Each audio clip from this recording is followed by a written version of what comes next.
Hello दोस्तों, कैसे हैं आप सब। उम्मीद है कि आप सब अच्छे स्वस्थ और मस्त होंगे और आप सबकी पढ़ाई बेहतरीन चल रही होगी। तो आज के इस वीडियो में पढ़ेंगे भौतिक विज्ञान, रसायन विज्ञान और जीव विज्ञान का तीनों विषयों के एमसीक्यू हम यहाँ पढ़ेंगे, जो कि इम्पोर्टेंट है बिहार प्राथमिक शिक्षक भर्ती 2023 के लिए। हमने इन सभी प्रश्नों को चक्षु प्रकाशन, एक किताब आ रही है बिहार के लिए जिसका टारगेट क्रैक एग्जाम नाम है, उससे हमने सभी विषयों को यहाँ पे लिया हुआ है। फिजिक्स, केमिस्ट्री और बायोलॉजी लगभग 600 प्रश्न हैं।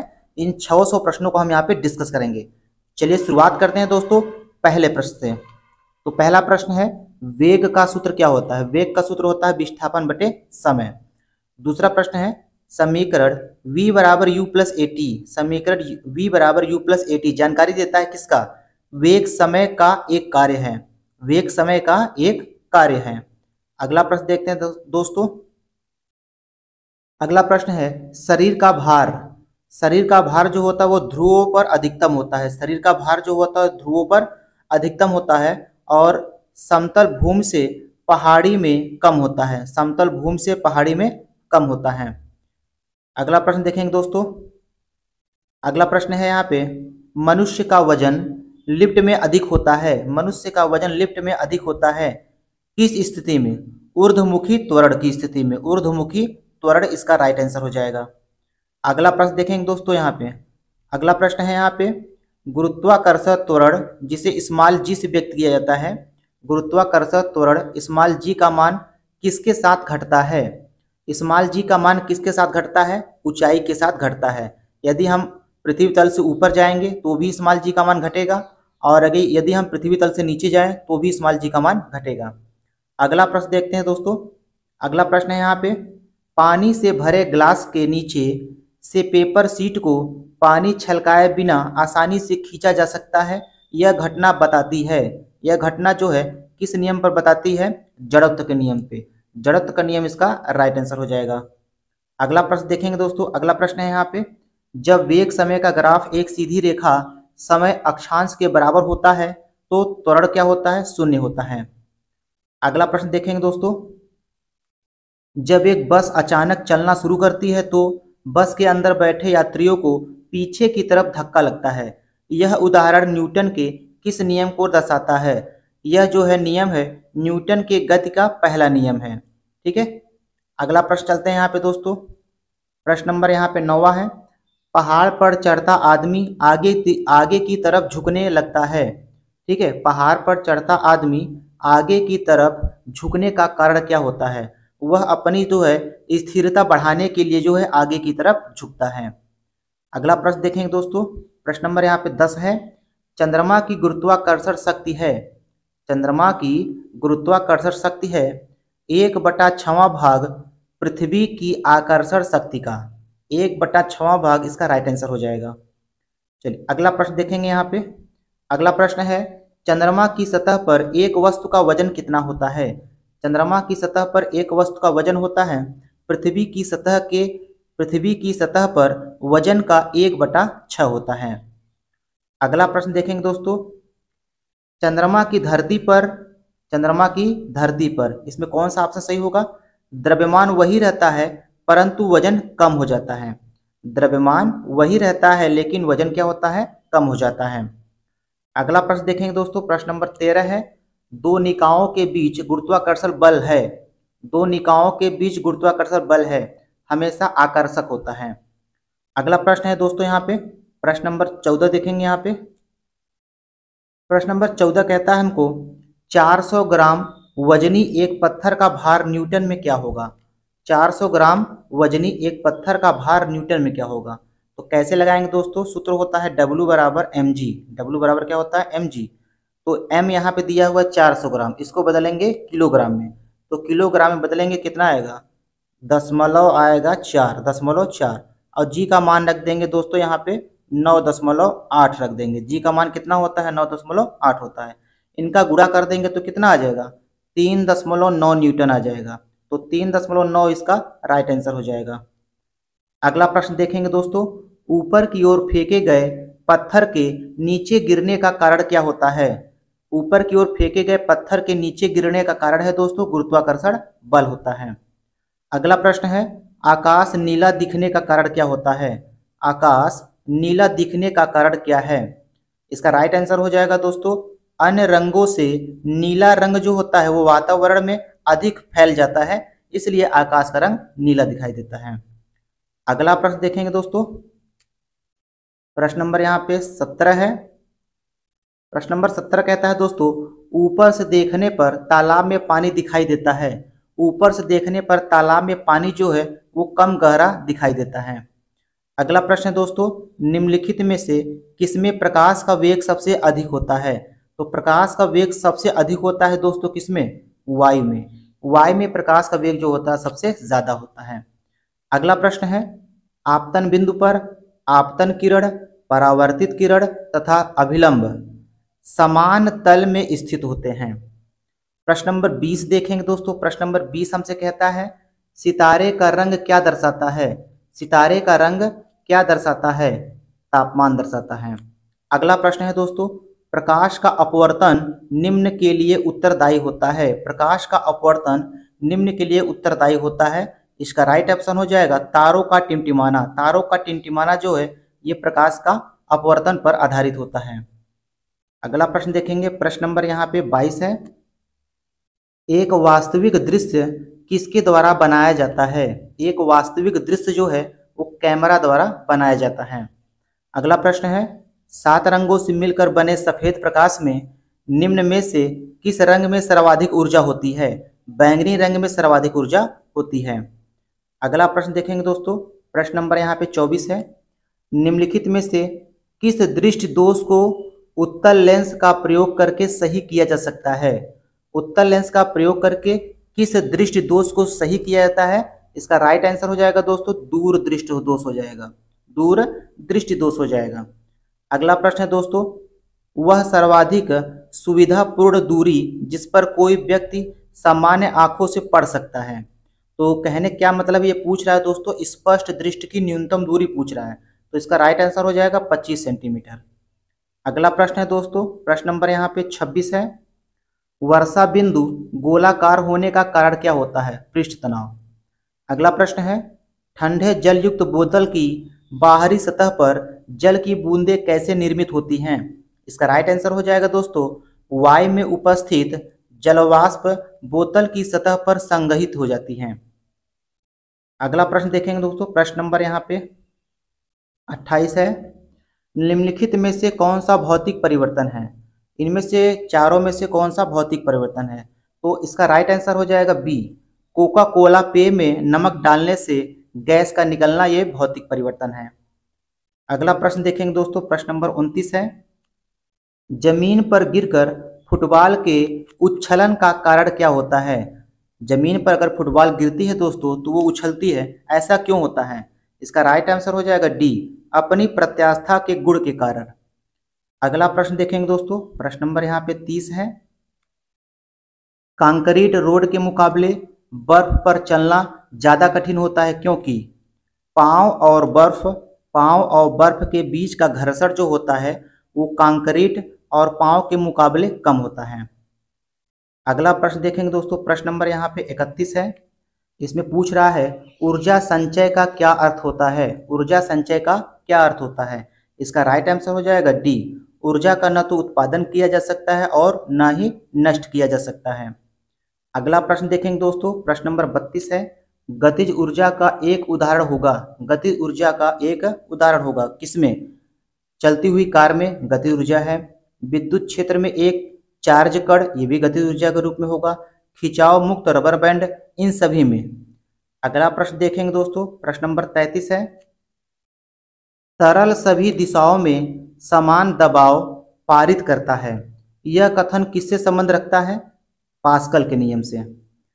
अगला प्रश्न देखेंगे दोस्तों, प्रश्न नंबर यहाँ पे 34 है। प्रश्न नंबर 34 कहता है दिए गए विकल्पों में किसका मात्रक वही है जो गतिज ऊर्जा का मात्रक होता है? तो गतिज ऊर्जा का मात्रक होता है दोस्तों जूल। ऊर्जा कोई भी हो उसका मात्रक जूल होता है। और इसमें पूछ रहा है कि गतिज ऊर्जा का जो मात्रक है और किसका मात्रक होता है? तो कार का मात्रक भी क्या होता है? जूल होता है। तो इसका राइट आंसर हो जाएगा कार्य। अगला प्रश्न देखेंगे, प्रश्न नंबर यहाँ पे 35 है दोस्तों। वातावरणीय दाब को मापा जाता है किससे? वायुमंडलीय दाब को किससे मापते हैं दोस्तों? बैरोमीटर से मापा जाता है। अगला प्रश्न है दोस्तों, चुंबकीय फ्लक्स घनत्व का एसआई मात्रक क्या होता है? चुंबकीय फ्लक्स घनत्व का एसआई मात्रक होता है न्यूटन प्रति एम्पियर मीटर होता है, न्यूटन प्रति एम्पियर मीटर होता है, और वेबर प्रति मीटर स्क्वायर भी होता है, और टेस्ला भी होता है। अगला प्रश्न देखेंगे दोस्तों, प्रश्न नंबर यहाँ पे 37 है। चुंबक का वह महत्वपूर्ण गुण जिसका उपयोग नाविकों तथा यात्रियों द्वारा प्राचीन काल से किया जाता रहा है, वो कौन सा है? प्रेरण गुण। प्रेरण गुण इसका राइट आंसर हो जाएगा। अगला प्रश्न देखेंगे दोस्तों, प्रश्न नंबर 38 है। शक्तिशाली चुंबक अपना चुंबकत्व उस स्थिति में खो देता है जब इस पर उच्च वैद्युत क्षेत्र लगाया जाता है, तब चुंबकत्व जो है अपना शक्तिशाली चुंबक खो देता है। अगला प्रश्न देखते हैं दोस्तों, प्रश्न नंबर यहाँ पे 39 है। लटका हुआ दंड चुंबक घुमाया जाता है, यह उत्तर दक्षिण दिशा में ठहरता है, यह दर्शाता है कि पृथ्वी अपना चुंबकीय क्षेत्र होता है। अगला प्रश्न है दोस्तों, प्रश्न नंबर 40 है। भारत में सभी मूल इकाइयों का राष्ट्रीय मानक किस संस्था द्वारा परिरक्षित किया जाता है? इसका राइट आंसर हो जाएगा दोस्तों, राष्ट्रीय भौतिक प्रयोगशाला द्वारा।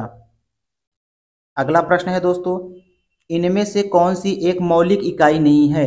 इनमें से कौन एक मौलिक इकाई नहीं है? क्यूबिक मीटर जो है एक मौलिक इकाई नहीं है। अगला प्रश्न देखते हैं दोस्तों, प्रश्न नंबर 42 है। पी पेंच का पिंच है तथा एन हेड स्केल पर विभाजनों की संख्या है, तब स्क्रू गेज की लघुत्तम माप क्या होगी?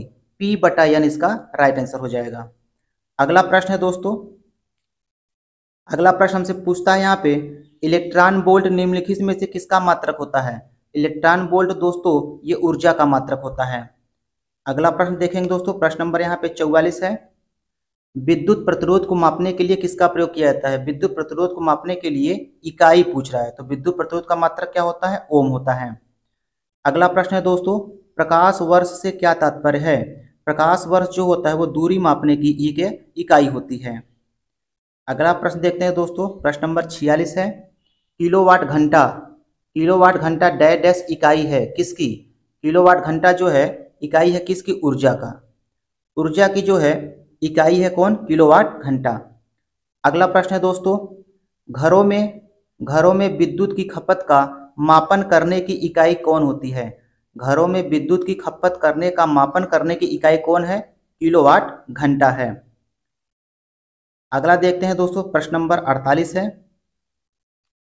मौसम विभाग ने एक दिन भारी तूफान और बिजली पूर्वानुमान किया था और राधा एक छाता लेकर बाहर जाना चाहती थी, लेकिन उसे सलाह दी गई कि वह उसे न ले जाए क्योंकि बादलों से विद्युत विसर्जन छाते के धातु भागों तक जा सकता है। ठीक है, ऑप्शन ए इसका राइट आंसर हो जाएगा। अगला प्रश्न देखेंगे दोस्तों अगर कंटेंट पसंद आ रहा हो तो वीडियो को एक लाइक जरूर कर दीजिएगा। अगला प्रश्न है दोस्तों यहाँ पे, प्रश्न नंबर यहाँ पे 49 है। परमाणु की त्रिज्या का मात्रक क्या होता है? परमाणु की त्रिज्या का मात्रक क्या होता है? एंगस्ट्रॉम होता है। अगला प्रश्न है, ध्वनि गुजर नहीं सकती है, ध्वनि नहीं गुजर सकती किसमें? निर्वात में जो है ध्वनि नहीं गुजर सकती है। अगला प्रश्न है दोस्तों, ध्वनि की गति किसमें न्यूनतम होती है? ध्वनि की गति किसमें न्यूनतम होती है? वायु में ध्वनि की गति जो होती है वह न्यूनतम होती है। अगला प्रश्न देखेंगे दोस्तों, दिवाली के दौरान पटाखे इमारत के बाहर जलाए जाते हैं, उनके जलने के थोड़ी देर बाद हमें ध्वनि सुनाई देती है, ऐसा इसलिए होता है क्योंकि प्रकाश जो है वो ध्वनि से तेज यात्रा करता है, प्रकाश की चाल जो होता है वो ध्वनि की चाल से ज़्यादा होता है। अगला प्रश्न देखेंगे दोस्तों, प्रश्न नंबर यहाँ पे 53 है। कर्णफोन डैश डैश डैश में परिवर्तित कर देता है किसको? विद्युत ऊर्जा को ध्वनि ऊर्जा में परिवर्तित कर देता है कौन? कर्णफोन।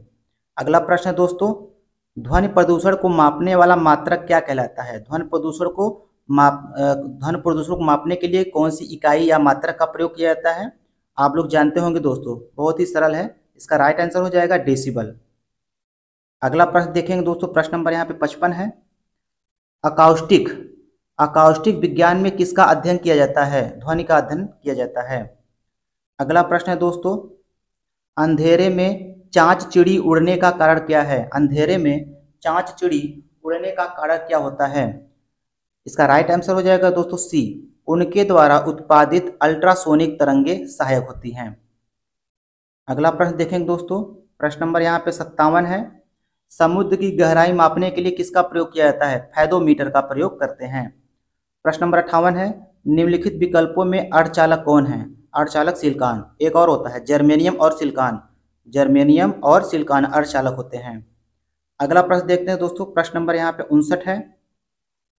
रडार में जिस विद्युत चुंबकीय विकिरण का प्रयोग किया जाता है वह कौन होता है? सूक्ष्म तरंगे। सूक्ष्म तरंगों का प्रयोग जो है विद्युत चुंबकीय विकिरण का प्रयोग किया जाता है किसमें? रडार में। अगला प्रश्न है दोस्तों, यांत्रिक ऊर्जा को विद्युत ऊर्जा में कौन बदलता है? डायनमो। डायनमो जो होता है वो यांत्रिक ऊर्जा को विद्युत ऊर्जा में बदलता है। अगला प्रश्न देखते हैं दोस्तों, प्रश्न नंबर यहाँ पे 61 है। किसी चालक का प्रतिरोध उसकी लंबाई के तथा उसकी अनुप्रस्थ काट के क्या होता है? किसी चालक का प्रतिरोध उसकी लंबाई के समानुपाती होता है तथा उसकी अनुप्रस्थ काट के क्षेत्रफल के क्या होता है? व्युत्क्रमानुपाती होती है। अगला प्रश्न देखेंगे दोस्तों, प्रश्न यहाँ पर प्रश्न नंबर 62 है।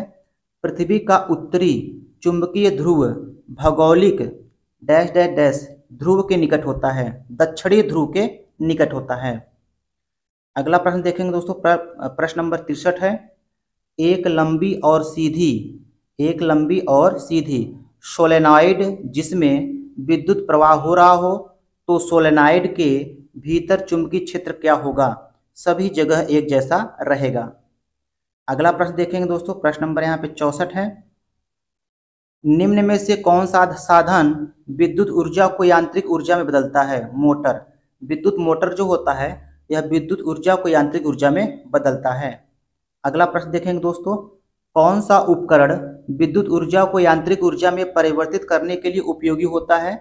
Electric motor. अगला प्रश्न है दोस्तों, प्रश्न नंबर 66 है। यदि दो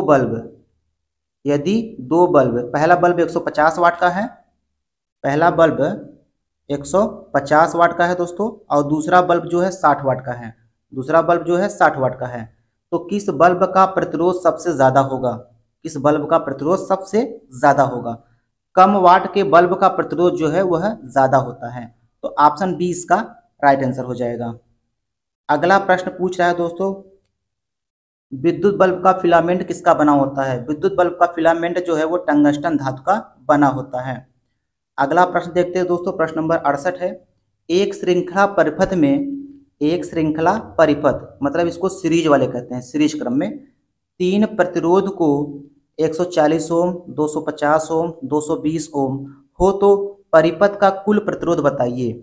जब प्रतिरोध को श्रेणी क्रम में जोड़ा जाता है दोस्तों तो इसका सूत्र क्या हो जाता है? इनको डायरेक्ट जोड़ लिया जाता है सीधे में, 140, 250 और 220 इनको जोड़ लेंगे वही राइट आंसर हो जाएगा, तो 610 ओम इसका राइट आंसर हो जाएगा। अगला प्रश्न देखते हैं दोस्तों, अगला प्रश्न यहाँ पे है।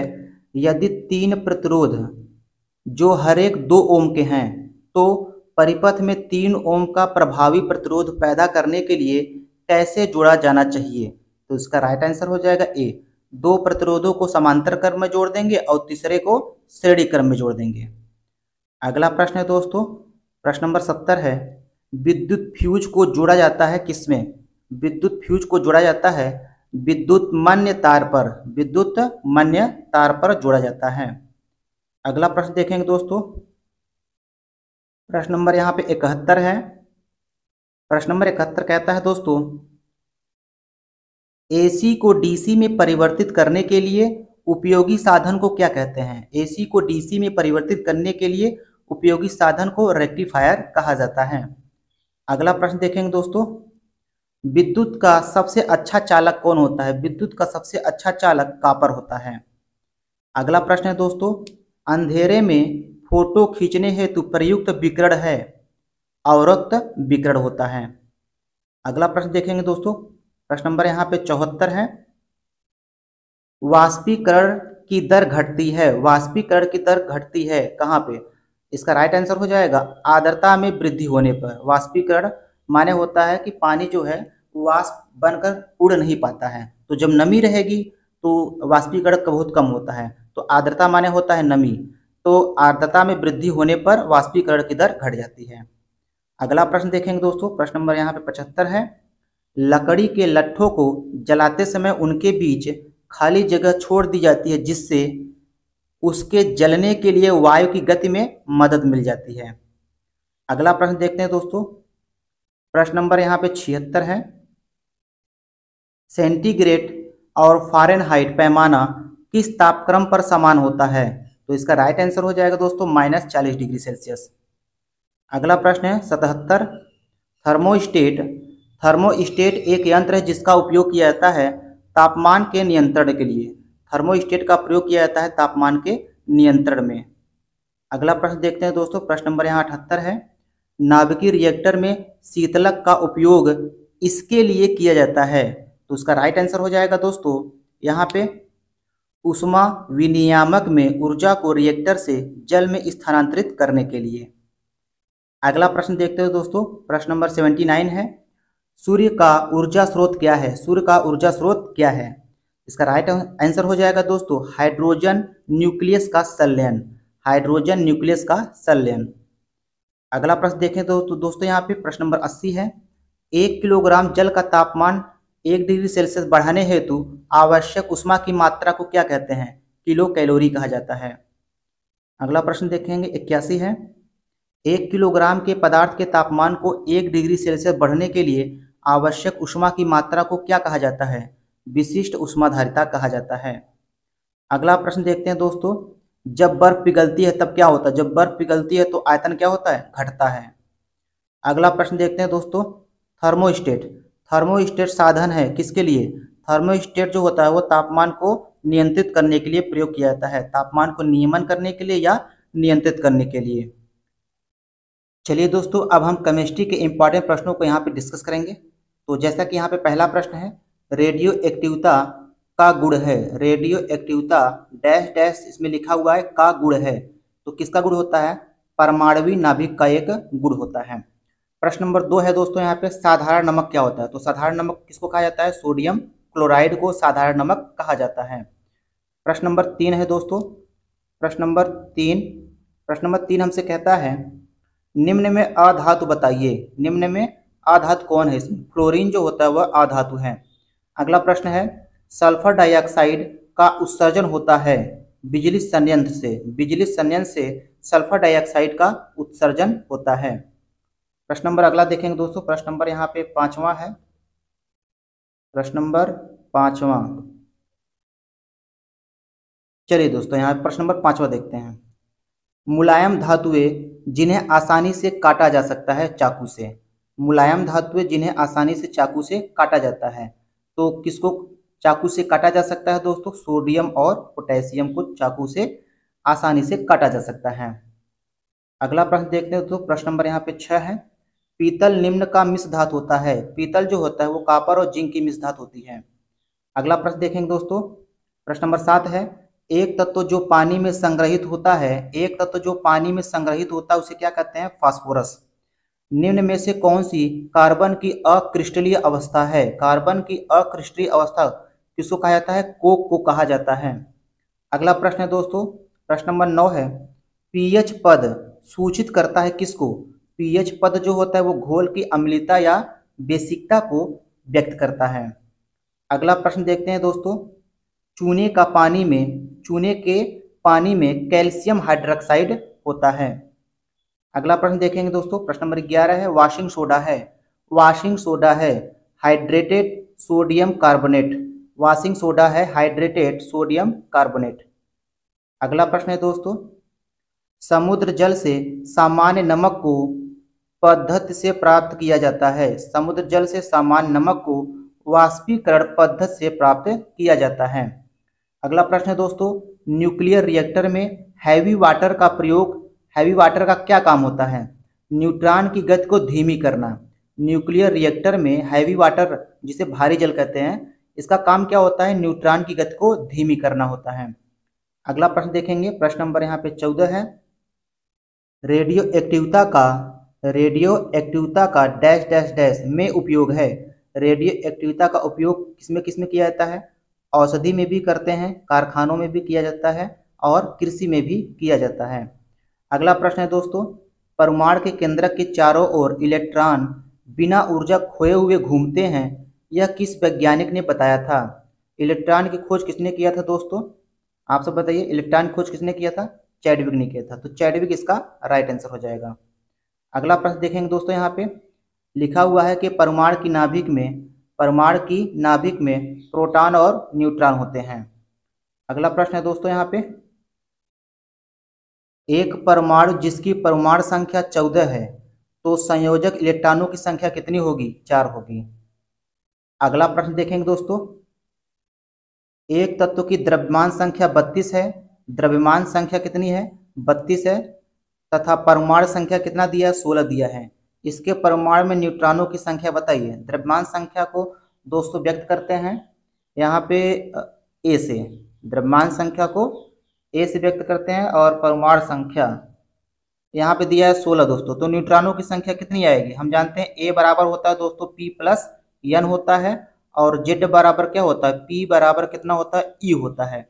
तो इसमें हल करने पर कितना है? न्यूट्रॉनों की संख्या 16 आएगा। अगला प्रश्न देखेंगे दोस्तों, सूखी बर्फ क्या है? सूखी बर्फ किसे कहा जाता है? ठोस कार्बन डाइऑक्साइड को कहा जाता है। अगला प्रश्न देखेंगे दोस्तों, जब सोडियम क्लोरीन के साथ अभिक्रिया करता है तो सोडियम क्लोराइड का निर्माण होता है, तब अभिक्रिया में ऊष्मा विकसित होती है। अगला प्रश्न देखेंगे दोस्तों, ईस्ट के द्वारा शर्करा का एल्कोहल में बदलना क्या कहलाता है? किण्वन कहलाता है। अगला प्रश्न है, वनस्पति घी के औद्योगिक उत्पादन में कौन सी विधि काम में लाई जाती है? अपचयन विधि काम में लाई जाती है। अगला प्रश्न है दोस्तों, निम्न में से कौन एक प्रबल अपचायक है? कैल्शियम एक प्रबल अपचायक है। अगला प्रश्न है, शीतल पेयों के निर्माण में प्रयुक्त होने वाला रसायन कौन है? कार्बन डाइऑक्साइड इसका राइट आंसर हो जाएगा। अगला प्रश्न देखेंगे दोस्तों, शुद्ध जल का पीएच मान कितना होता है? 7 होता है। 7 इसका राइट आंसर हो जाएगा।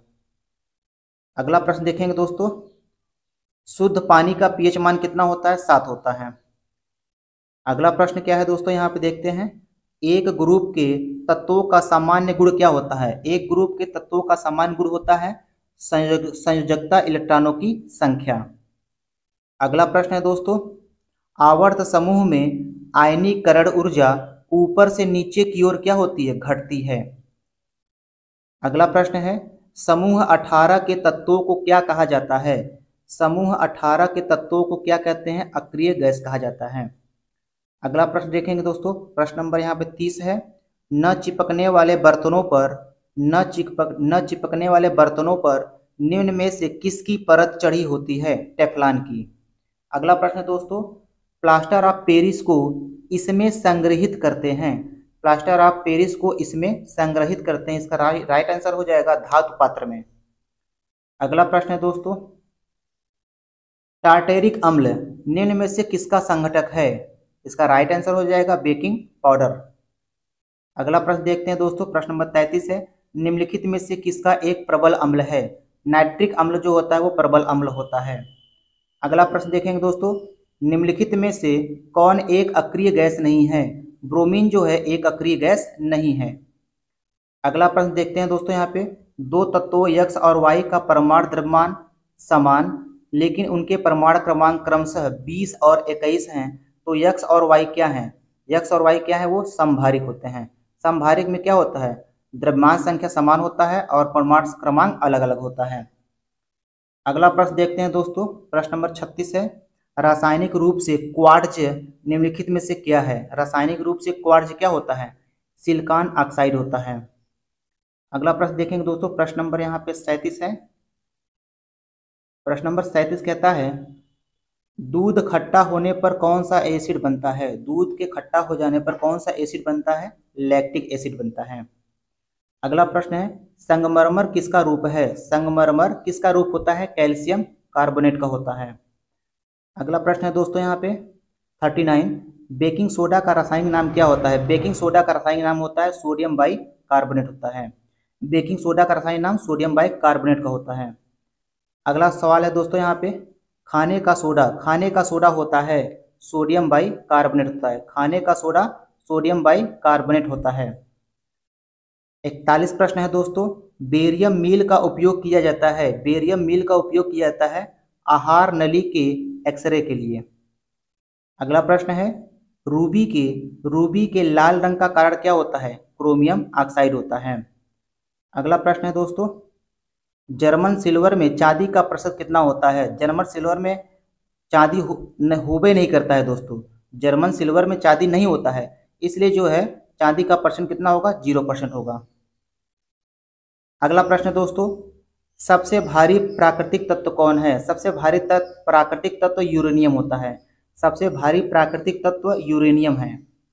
प्रश्न नंबर 45 देखते हैं दोस्तों, निम्न में से कौन सा रसायन सूर्य में सर्वाधिक मात्रा में पाया जाता है, हाइड्रोजन, हाइड्रोजन जो है सूर्य में सर्वाधिक मात्रा में पाया जाता है। अगला प्रश्न है, वह शर्करा जिसमें मीठे की मात्रा न्यूनतम होती है, लैक्टोज, लैक्टोज में मीठे की मात्रा न्यूनतम होती है। अगला प्रश्न देखते हैं दोस्तों, आइसोब्यूटेन का आईयूपीएसी नाम क्या होता है, आइसोब्यूटेन का आईयूपीएसी नाम है 2 मिथाइल प्रोपेन। अगला प्रश्न है दोस्तों, तरलीकृत पेट्रोलियम गैस का मुख्य संघटक क्या होता है, तरलीकृत पेट्रोलियम गैस का मुख्य संघटक है ब्यूटेन गैस है। अगला प्रश्न है, एलपीजी का प्रमुख संघटक कौन होता है, ब्यूटेन होता है। प्रश्न नंबर 50 देखते हैं दोस्तों, पाक गैस किसका मिश्रण होता है, ब्यूटेन और प्रोपेन का मिश्रण होता है। अगला प्रश्न है दोस्तों 51, मीथेन के अणु में क्या होता है, मीथेन के अणु में केवल एकल आबंध होते हैं। प्रश्न नंबर 52 है दोस्तों, यहाँ पे इथाइल एल्कोहल सांद्र सल्फ्यूरिक एसिड की उपस्थिति में एसिटिक एसिड के साथ क्रिया करके क्या बनाता है, इथाइल इथनोएट बनाता है। प्रश्न नंबर 53 है दोस्तों, खाद्य पदार्थों के डिब्बों पर जस्ते के बजाय टीन का लेप चढ़ा होता है, क्योंकि इसका राइट आंसर हो जाएगा दोस्तों चौथा, जस्ता जो होता है वो टीन की तुलना में अभिक्रियाशील होता है। अगला प्रश्न है, परमाणु सक्रियता की खोज निम्न में से किसने किया था, परमाणु सक्रियता की खोज जो है हेनरी बैकुरल ने किया था।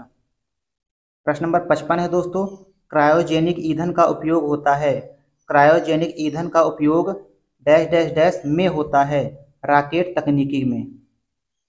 अगला प्रश्न देखते हैं दोस्तों, प्रश्न नंबर 56 है, पृथ्वी पर जीव की उत्पत्ति के लिए निम्न में से कौन से पदार्थ का सेट प्राथमिक जिम्मेदार है, इसका राइट आंसर हो जाएगा दोस्तों कार्बन, हाइड्रोजन और नाइट्रोजन। अगला प्रश्न है, भारतीय मंगल मिशन मंगलयान का प्रक्षेपण कहाँ से किया गया था, श्रीहरिकोटा। अगला प्रश्न देखेंगे दोस्तों, प्रश्न नंबर 58 है, गलत कथन का चयन कीजिए, इसमें कौन सा गलत है वही आपको बताना है। तो पहला वाला गलत है, जब जल 0 डिग्री सेल्सियस पर बर्फ में परिवर्तित होता है तो इसके आयतन में कमी होता है, यही जो कथन है गलत है। अगला प्रश्न देखते हैं दोस्तों, जब पीले फास्फोरस की NOH सोडियम हाइड्रोक्साइड की गर्म और घने घोल के साथ क्रिया करवाई जाती है तो कौन सी जहरीली गैस बनती है, PH3 गैस बनती है। प्रश्न नंबर 60 देखेंगे दोस्तों, नाइट्रोजन का उपयोग खाद्य वस्तुओं के प्रक्षालन हेतु को हटाने के लिए किया जाता है, ऑक्सीजन, ये इसका राइट आंसर हो जाएगा। अगला प्रश्न है कि उच्च मात्रा के कारण स्वास्थ्य के लिए चॉकलेट हानिकारक होता है, लेड की उच्च मात्रा के कारण स्वास्थ्य के लिए चॉकलेट क्या होता है, हानिकारक होता है। प्रश्न नंबर 62 देखते हैं दोस्तों, पाचन में मदद करने के लिए पेट में उत्पादित होने वाला अम्ल कौन सा होता है, हाइड्रोक्लोरिक अम्ल होता है। अगला प्रश्न है दोस्तों, प्रश्न नंबर 63, विद्युत हीटर में प्रयुक्त की गई तारों की कुंडली को क्या कहा जाता है, तत्व कहा जाता है। तारों की कुंडली को, विद्युत हीटर में प्रयुक्त की गई तारों की कुंडली को क्या कहा जाता है, तत्व तो ये गलत है दोस्तों, यहाँ पे हो जाएगा फिलामेंट, फिलामेंट इसका राइट आंसर हो जाएगा। देखेंगे यहाँ पे जीव विज्ञान के सभी प्रश्नों को यहाँ पे एक एक तरफ से हम डिस्कस करेंगे। चलिए पहला प्रश्न यहाँ पे है, पहला प्रश्न है, रसधानियाँ डैश तरल से भरी हुई गुहिकाएं होती हैं, इसका राइट आंसर हो जाएगा दोस्तों कोशिका रस। अगला प्रश्न है, नाभिक का क्या कार्य होता है? नाभिक का क्या कार्य होता है? ऑप्शन सी इसका राइट आंसर हो जाएगा। यह कोशिकाओं की सभी गतिविधियों को नियंत्रित करता है। यह कोशिकाओं की सभी गतिविधियों को नियंत्रित करता है। प्रश्न नंबर 3 देखेंगे दोस्तों। निम्न में से कौन सा एक दृढ़, निर्जीव, मुक्त रूप से पारगम्य तथा मुख्य रूप से सेलुलोज से बनी होती है? कोशिका भित्ति। कोशिका भित्ति इसका राइट आंसर हो जाएगा। अगला प्रश्न है दोस्तों। हृदय, धमनियां तथा शिराएं एक साथ कार्य करते हैं। यह संगठन के किस स्तर का उदाहरण है? अंग प्रणाली का। अंग प्रणाली का ये सब उदाहरण हैं। अगला प्रश्न देखेंगे। प्रश्न नंबर 5वां है दोस्तों। प्राक केंद्रक। प्राक केंद्रक जो है, इस जीव के सभी कोश में झिल्ली बाधक नाभिक की कमी, इसका ये राइट आंसर हो जाएगा, सी वाला। अगला प्रश्न देखेंगे दोस्तों। प्रश्न नंबर 7 है। निम्नलिखित में से कौन सा एक कोश की जीव नहीं है? केचुआ जो है एक कोश की जीव नहीं होता। अमीबा एक कोश की जीव होता है दोस्तों। पैरामीशियम ये सब जो है एक कोश की जीव होते हैं। अगला प्रश्न देखते हैं दोस्तों। अगला प्रश्न यहाँ पे लिखा है कि अमीबा है। अमीबा जो होता है वो एक कोशिकीय जंतु होता है। अगला प्रश्न है, अमीबा के बारे में कौन सा विकल्प सही है? अमीबा के बारे में कौन सा विकल्प सही है? तो ऑप्शन सी इसका सही होगा। अमीबा जो होता है वो एक कोश की जीव होता है। 9वां देखेंगे दोस्तों। 9वां लिखा है कि बैगन के आनुवंशिकता तकनीक से विकसित रूप को बीटा ब्राजील के नाम से जाना जाता है। इसका उद्देश्य क्या है? इसका उद्देश्य क्या है? तो इसका उद्देश्य है दोस्तों, उसको नाशक जीव प्रतिरोधक बनाने के लिए। ऑप्शन ए इसका राइट आंसर हो जाएगा। प्रश्न नंबर 10 देखेंगे दोस्तों। प्रश्न नंबर 10 कहता है, डॉक्टर हरगोविंद खुराना को किस खोज के लिए नोबेल पुरस्कार से सम्मानित किया गया था? आनुवंशिक कूट के लिए। आनुवंशिक कूट के लिए डॉक्टर हरगोविंद खुराना को नोबेल पुरस्कार से सम्मानित किया गया था। प्रश्न नंबर 11 है, आनुवंशिकता नियंत्रण के घटकों के लिए जीन पद का चयन किसने किया था? जीन पद का चयन जो है डब्ल्यू जॉनसन ने किया था। अगला प्रश्न है दोस्तों। प्रश्न नंबर 12, वंशानुगत स्थानांतरण की इकाई क्या कहलाती है? वंशानुगत स्थानांतरण की इकाई जीन होती है। अगला प्रश्न है, आनुवंशिकता पर पथ प्रदर्शक कार्य करने वाले ग्रेगर मेंडल थे। ग्रेगर मेंडल क्या थे? एक सन्यासी थे, एक चिकित्सक थे, या एक राजगीर थे, या एक नेता थे? तो इसका राइट आंसर हो जाएगा दोस्तों, एक सन्यासी थे। अगला प्रश्न देखेंगे। प्रश्न नंबर 14 है, मानव कोशिका में गुणसूत्रों की संख्या कितनी होती है? 23 जोड़े, मतलब 46 होता है। प्रश्न नंबर 15 है, मानव शरीर में क्रोमोसोम की संख्या कितनी होती है? क्रोमोसोम का मतलब होता है दोस्तों गुणसूत्र ही, तो 46 इसका राइट आंसर हो जाएगा। प्रश्न नंबर 16 है, मानव खोपड़ी में कुल कितनी हड्डियां होती हैं? 28 हड्डियां होती हैं। अगला प्रश्न है दोस्तों, यहाँ पे 17 वाला देखेंगे। हड्डी एक उदाहरण है। हड्डी क्या होता है? एक संयोजी ऊतक है। प्रश्न नंबर 18 देखेंगे, उस श्वेत तंतुयुक्त संयोजी ऊतक का नाम बताइए जो पेशियों को अस्थियों से जोड़ता हो। जो पेशियों को अस्थियों के साथ जोड़ता है उसे क्या कहते हैं? कंडरा। कंडरा जो होता है वो पेशियों को अस्थियों के साथ जोड़ता है। अगला प्रश्न देखते हैं दोस्तों। प्रश्न नंबर यहाँ पे 19 है। प्रश्न नंबर हमें से यहाँ पे 19 कह रहा है, एक अस्थि जो है अन्य अस्थि से किसके द्वारा जो है संयोजित रहती है?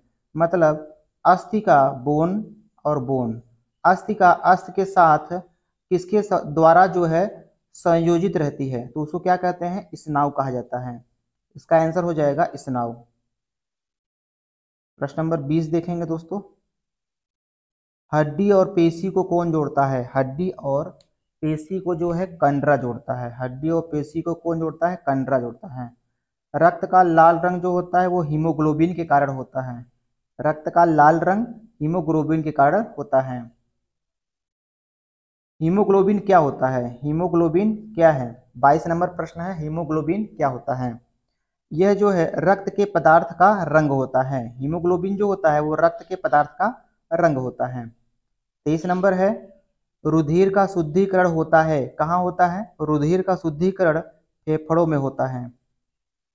प्रश्न नंबर 24, एटीपी का पूरा नाम क्या होता है? एटीपी का पूरा नाम होता है एडिनोसाइन ट्राइफॉस्फेट होता है। एडिनोसाइन ट्राइफॉस्फेट एटीपी का पूरा नाम है। मानव में इस प्रकार का निषेचन होता है। मानव में किस प्रकार का निषेचन होता है? आंतर निषेचन होता है। प्रश्न नंबर 26 देखेंगे, चार कक्षी हृदय वाले सरीसृप का नाम बताइए। चार कक्षी हृदय वाले सरीसृप का क्या नाम होता है? मगरपक्ष होता है। प्रश्न नंबर 27 है, वह स्तनधारी बताइए जो अंडा देता हो। वह स्तनधारी बताइए जो अंडा देता हो। तो राइट आंसर हो जाएगा दोस्तों बी। बी इस राइट आंसर हो जाएगा, डक बिल्ड प्लेटिपस। 28 देखते हैं दोस्तों, 28 नंबर, मानव रक्त में कुदरती युक्त एंटी कोग्युलेंट कौन सा है? हिपेरिन। हिपेरिन इसका राइट आंसर हो जाएगा। श्वेत रक्त कणिकाओं में सबसे छोटी होती है लिम्फोसाइट्स। अगला प्रश्न देखेंगे दोस्तों, प्रश्न नंबर 30 है, कैरोटीन में पाया जाता है। कैरोटीन जो है किस में पाया जाता है? गाजर में पाया जाता है। अगला प्रश्न है, भोजन में ताजे फल और सब्जी के नियमित सेवन की सलाह दी जाती है क्योंकि वह एंटीऑक्सीडेंट का अच्छा स्रोत है। स्वास्थ्य और स्वास्थ्य और लंबी आयु को बनाए रखने में एंटीऑक्सीडेंट जो है मनुष्य को कैसे मदद करता है? इसका राइट आंसर हो जाएगा सी, शरीर में उपापचय के समय उत्पन्न मुक्त मूलक को निष्प्रभावित करता है। 32 नंबर देखते हैं दोस्तों, 32 नंबर है, भोजन में शरीर को ऊर्जा प्रदान करने वाला अवयव कौन है? भोजन में शरीर को ऊर्जा प्रदान करने वाला अवयव कौन होता है? कार्बोहाइड्रेट होता है। अगला प्रश्न है, इनमें अधिकतम ऊर्जा किसमें है? अधिकतम ऊर्जा किसमें पाई जाती है? इनमें वसा में। अगला प्रश्न है, वसीय पदार्थ ज्यादा खाने से क्या होता है? वसीय पदार्थ ज्यादा खाने से मोटापा होता है। अगला प्रश्न देखेंगे दोस्तों, 35 नंबर है यहाँ पे, निम्नलिखित में से किसे रक्षात्मक खाद्य के रूप में माना जाता है? विटामिन को। अगला प्रश्न है, लाल चींटियों में निम्न में से कौन सा अम्ल पाया जाता है? तो लाल चींटियों में फार्मिक अम्ल पाया जाता है। 37 देखेंगे दोस्तों, यह शाखा अस्थियों के सिरों को ढकती है और जोड़ों में घर्षण कम करती है। यह किससे ढका जाता है? उपास्थि से। उपास्थि इसका राइट आंसर हो जाएगा। अगला प्रश्न देखेंगे दोस्तों, मानव शरीर में कुल कितनी हड्डियां होती हैं? 206। 206 इसका राइट आंसर हो जाएगा। 39 देखेंगे, आंख का कौन सा हिस्सा है जिसे ट्रांसप्लांट किया जाता है? कार्निया। कार्निया को ही ट्रांसप्लांट किया जाता है। निम्नलिखित में किसकी कमी के कारण थकान आती है? इनमें से बायोटीन इसके कारण नहीं आती है, कैल्शियम के कारण भी नहीं आती है, सोडियम के कारण नहीं आती है, इनमें से कोई नहीं। इसका ऑप्शन डी सही हो जाएगा। 41 नंबर देखेंगे दोस्तों, 41 नंबर है यहाँ पे, कोई व्यक्ति भोजन को निगलने के बाद उसे निम्न के कारण रोक नहीं सकता।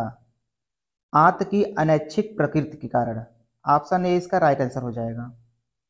42 देखेंगे दोस्तों, ऐसा यौगिक जो आमाशय की दीवारों द्वारा शीघ्रता से अवशोषित कर लिया जाता है वो है एल्कोहल। अगला प्रश्न है दोस्तों, निम्नलिखित में से कौन सा हार्मोन रक्त एवं अस्थियों में कैल्शियम एवं फास्फेट के स्तरों को नियंत्रित करता है? पैराथार्मोन। पैराथार्मोन इसका राइट आंसर हो जाएगा। 44 नंबर देखते हैं दोस्तों प्रश्न, निम्न में से कौन सा हार्मोन आपातकाल का हार्मोन कहलाता है? एड्रेनिल। एड्रेनिल ये जो है आपातकाल का हार्मोन कहलाता है। मानव शरीर संरचना में कौन सी दूसरी सबसे बड़ी ग्रंथि होती है? दूसरी सबसे बड़ी ग्रंथि कौन होती है? अग्नाशय। अगला प्रश्न देखेंगे दोस्तों, प्रश्न नंबर यहाँ पे 46 है, मानव रक्त के किस रक्त समूह को सर्वजनदानी कहा जाता है? सर्वजनदानी किसको कहा जाता है? ओ ग्रुप को। अगला प्रश्न है, कौन सा रक्त वर्ग हर रक्त वर्ग वाले मनुष्य को दिया जा सकता है? ओ रक्त वर्ग। अगला प्रश्न है, सार्वभौमिक प्राप्तकर्ता रक्त समूह कौन होता है? AB। AB जो होता है वो सार्वभौमिक प्राप्तकर्ता रक्त समूह है। प्रश्न नंबर 49 देखेंगे दोस्तों। निम्नलिखित में से रक्त समूहों में से कौन सार्वत्रिक ग्राही है? सार्वत्रिक ग्राही पूछ रहा है तो AB इसका राइट आंसर हो जाएगा। अगला प्रश्न है, किस रक्त समूह को व्यापक प्राप्तक समूह कहा जाता है? व्यापक प्राप्तक समूह किसको कहा जाता है? AB रक्त समूह को कहा जाता है। 51 देखते हैं दोस्तों। मानव हृदय में कक्षों की संख्या कितनी होती है? मानव हृदय में कक्षों की संख्या 4 होती है। अगला प्रश्न है, रुधिर परिसंचरण की खोज किसने किया था? विलियम हार्वे ने किया था रुधिर परिसंचरण की खोज। अगला प्रश्न देखेंगे दोस्तों। प्रश्न नंबर यहाँ पे 53 है। अत्यधिक शराब सेवन का परिणाम क्या होता है? अत्यधिक शराब सेवन का परिणाम क्या होता है? Liver cirrhosis. प्रश्न नंबर 54 देखेंगे दोस्तों। गुर्दा पथरी का पता लगाने के लिए किस प्रतिबिंबी यंत्र का प्रयोग में लाया जाता है? अल्ट्रासाउंड प्रतिबिंबी का। अल्ट्रासाउंड हम करते हैं जब भी गुर्दा या पथरी का पता लगाया जाता है। 55 नंबर देखेंगे दोस्तों। CT scan. सीटी स्कैन के आविष्कारक कौन है? हाउसफील्ड हैं। अगला प्रश्न है, किसे गुर्दे के विकार से जोड़ा जाता है? गुर्दे के विकार से किसे जोड़ा जाता है? डायलिसिस को। औसतन एक मानव शरीर में रक्त का भार शरीर की तुलना में लगभग कितना होता है? 7 से 8% होता है। अगला प्रश्न देखें दोस्तों, माफी चाहेंगे। अगला प्रश्न है 58। नवजात शिशु निम्न के कारण अपना भार 2 माह में 2 गुना कर लेगा। इसका राइट आंसर हो जाएगा दोस्तों बी, शरीर की कोशिकाओं की संख्या में वृद्धि के कारण। अगला प्रश्न देखेंगे। प्रश्न यहाँ पे है 59। दिए गए कथनों का अवलोकन करें। पहला कथन यहाँ दिया है दोस्तों, यह अकाल मृत्यु का कारण हो सकता है यदि जहरीली शराब पी जाए। आर वाला ऑप्शन क्या है? एल्कोहल पीना यकृत को नुकसान पहुंचाता है। उपरोक्त कथन के आधार पर निम्न में से कौन सा विकल्प सत्य होगा? तो देखिए दोस्तों, कौन सा विकल्प इसमें सत्य होगा? ए और आर दोनों सत्य हैं तथा आर जो है कथन ए का कारण है। अगला प्रश्न देखेंगे दोस्तों। प्रश्न नंबर यहाँ पे 60 है। निम्न में से किसमें HIV सांद्रण अधिक होता है? रक्त में जो है HIV सांद्रण ज़्यादा होता है। अगला प्रश्न है दोस्तों यहाँ पे प्रश्न नंबर 61। पोलियो तथा चेचक की बीमारियों के होने का कारण क्या है? पोलियो और चेचक की बीमारी होने का कारण क्या होता है? वायरस होता है। अगला प्रश्न देखेंगे दोस्तों। प्रश्न नंबर यहाँ पे 62 है। प्रश्न नंबर 62 यहाँ पे कहता है दोस्तों, हैजा जो है किसके कारण होता है? हैजा जो है वो बैक्टीरिया के कारण होता है, जीवाणु के कारण। अगला प्रश्न है, मानव मस्तिष्क का कौन सा भाग शरीर का संतुलन बनाए रखता है? अनुमस्तिष्क। अगला प्रश्न देखेंगे दोस्तों 64।